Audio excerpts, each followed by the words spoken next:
We were among the 80% of people that dream of writing a book, but don't do it until we overcame the things holding us back. What holds you back? Have you identified it? Have you wrestled it to the ground and defeated it? What held Angie back was not the same thing I struggled with. In fact, she thought what I struggled with was kind of silly, and I couldn't understand why she was letting such a little thing keep her from writing her dream book. What holds you back may be different from somebody else. In fact, the other people may downplay it. And the reality is, you have to overcome what holds you back in order to leave the 80% behind. This video is the first in a series that we're doing for new writers to help them begin writing. Now, the tips and writing advice that we're going to give are good for new writers, but they're good for experienced authors as well. So subscribe so that you catch all the videos in this series. Starting a novel can be a daunting task, especially if you're new to writing.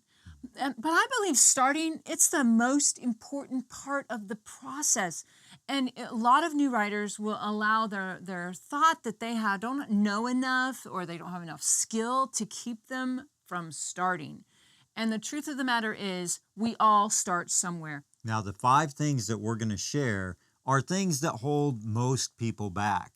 And what we discovered is that it's kind of in layers. You peel back one layer and then you discover the next thing that's holding you back. Don't be discouraged by this. There's only a few things that are going to hold you down. And what you have to do is just press forward, overcome these things, and start writing. And then you will be off and have a published book before you know it. Procrastination holds a lot of people back. And if this is an issue for you, you may be thinking, I'll get to that when I have more time. Or I'll get to that when life isn't so busy. And honestly, this was one of my main issues as well. I'll get to that someday, but not right now. And so if this is an issue for you, you may discover that there's actually another issue under the surface of this. Self-doubt is another major obstacle that holds many people back. And if you struggle with this, you may be thinking something like, what if I'm just not a good writer?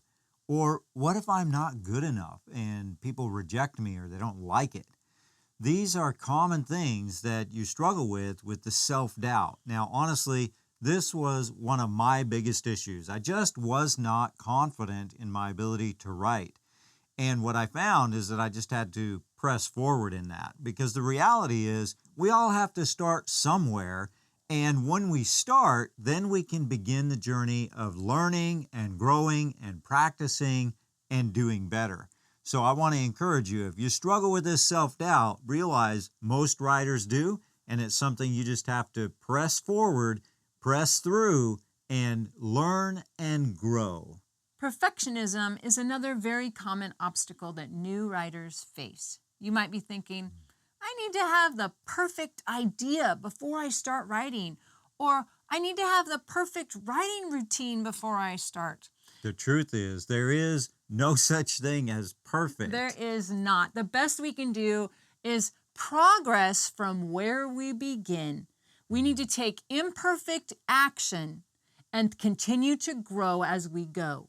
Fear of failure is another thing that holds many people back. Now, with fear of failure, you may be thinking, what if I fail, if it just falls flat, if I don't sell any books? What if I'm rejected and no one likes what I write?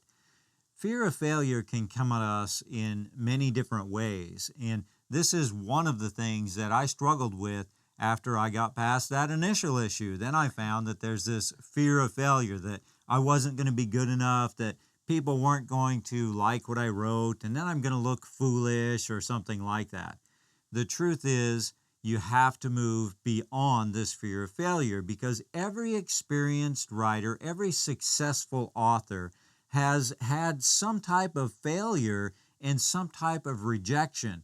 In fact, you can listen to some of them talk about getting their books rejected time after time after time by publishing companies. And then finally, somebody picks it up and they become more successful. So this is just part of the process. We have to endure that fear of failure. You've probably heard this before, but the only way to truly fail is to fail to try. Lack of motivation is another common obstacle that new writers face. And you might be thinking, I don't feel like writing today, or I'm not in the mood to write. When are you in the mood? Let's get down to it. When are you in the mood? I love to write, but sometimes you just struggle with it.